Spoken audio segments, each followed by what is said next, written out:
പുതിയൊരു വീഡിയോയിലേക്ക് എല്ലാവർക്കും സ്വാഗതം. വളരെ സിമ്പിളായി പെട്ടെന്ന് നമുക്ക് തയ്യാറാക്കിയെടുക്കാൻ പറ്റിയ ചപ്പാത്തിക്കൊക്കെ കൂട്ടാൻ പറ്റിയ നല്ല ടേസ്റ്റിയായ നല്ലൊരു കറിയാണ് ഇന്ന് നമ്മൾ തയ്യാറാക്കാനായിട്ട് പോകുന്നത്. അതിനായിട്ട് ചെറിയൊരു ഉരുളക്കിഴങ്ങ് കട്ട് ചെയ്ത് ക്ലീൻ ചെയ്തെടുത്തിട്ടുണ്ട്, സബോള അരിഞ്ഞെടുത്തത്, ഒരു തക്കാളി, ഒരു ചട്ടി എടുത്തതിന് ശേഷം ഇതിലേക്ക് ഉരുളക്കിഴങ്ങ് ഇട്ട് കൊടുക്കാം.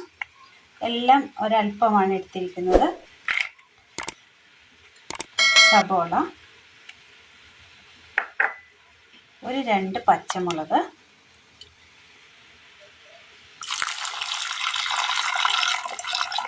കഷ്ണങ്ങൾ വെന്തെടുക്കുവാനുള്ള സമയമേ നമ്മൾ എടുക്കുന്നുള്ളൂ, പെട്ടെന്ന് തന്നെ കറിയാവും. കഷ്ണങ്ങളൊന്നും തിളച്ച് കിട്ടിയിട്ടുണ്ട്. ഇതിലേക്ക് നമ്മൾ മഞ്ഞൾപ്പൊടിയും ഉപ്പും ചേർത്ത് കൊടുത്തു. അതൊന്നും വീഡിയോ എടുക്കാൻ കഴിഞ്ഞില്ല, ക്യാമറ ഓഫായിപ്പോയി, അതുകൊണ്ടാണ്, ക്ഷമിക്കണം. മഞ്ഞൾപ്പൊടിയും ഉപ്പും നമ്മൾ ചേർത്ത് കൊടുത്തിട്ടുണ്ട്. ഇനി ഇതിലേക്ക് അരിഞ്ഞു വെച്ചിരിക്കുന്ന തക്കാളി കൂടി ചേർത്ത് കൊടുക്കാം. ഇനി എല്ലാം കൂടെ നന്നായി ഒന്ന് വേവിച്ചെടുക്കാം.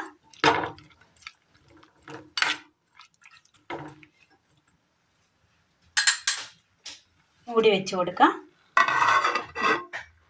കറിയുടെ കഷ്ണങ്ങളൊക്കെ ഒന്ന് നന്നായി ഒന്ന് തിളച്ച് വെന്ത് വന്നിട്ടുണ്ട്. ഈ സമയത്തിലേക്ക് നമുക്ക് മല്ലിപ്പൊടി ഇട്ട് കൊടുക്കാം.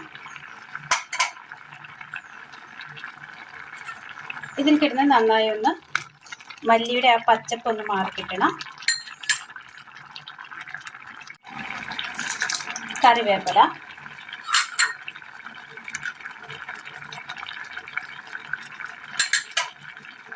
വീണ്ടും കഷ്ണങ്ങളൊക്കെ ഒന്ന് നന്നായി തിളച്ച് ആ പച്ചമല്ലിയുടെ ആ സ്മെല്ലൊക്കെ ഒന്ന് മാറിക്കിട്ടി ഒന്ന് കുറുക്കി കിട്ടിയിട്ടുണ്ട്. ഈ സമയം ഇതിലേക്ക് നമുക്ക് തീ ഓഫ് ചെയ്തു. ഇനി ഇതിലേക്ക് നമ്മൾ ഒരല്പം തേങ്ങാപ്പാൽ ഒഴിച്ച് കൊടുക്കുകയാണ്.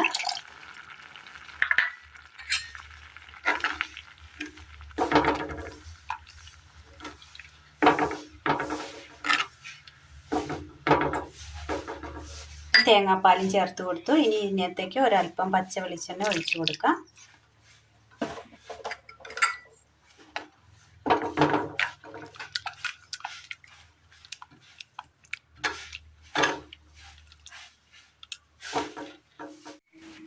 അധികം മസാലകളൊന്നും തന്നെ ചേർക്കാതെ വളരെ പെട്ടെന്ന് തയ്യാറാക്കിയെടുക്കാൻ പറ്റിയ, ചപ്പാത്തിക്കും പൂരിക്കൊക്കെ തയ്യാറാക്കിയെടുക്കാൻ പറ്റിയ നല്ല ടേസ്റ്റിയായ നല്ലൊരു കറിയാണ്. അപ്പോൾ എല്ലാവരും ഒന്ന് ചെയ്ത് നോക്കണം. ഒരു 5 മിനിറ്റ് കൊണ്ട് നമുക്ക് തയ്യാറാക്കിയെടുക്കാൻ പറ്റിയ നല്ല സിമ്പിളായ കറിയാണ്. ചെയ്തു നോക്കി അഭിപ്രായം അറിയിക്കാൻ മറക്കരുത്. അപ്പോൾ ഇന്നത്തെ വീഡിയോ എല്ലാവർക്കും ഇഷ്ടമായി എന്ന് വിചാരിക്കുന്നു. ഇഷ്ടമായാൽ ലൈക്ക് ചെയ്യാനും ഷെയർ ചെയ്യാനും സബ്സ്ക്രൈബ് ചെയ്യാനും മറക്കരുതേ. താങ്ക്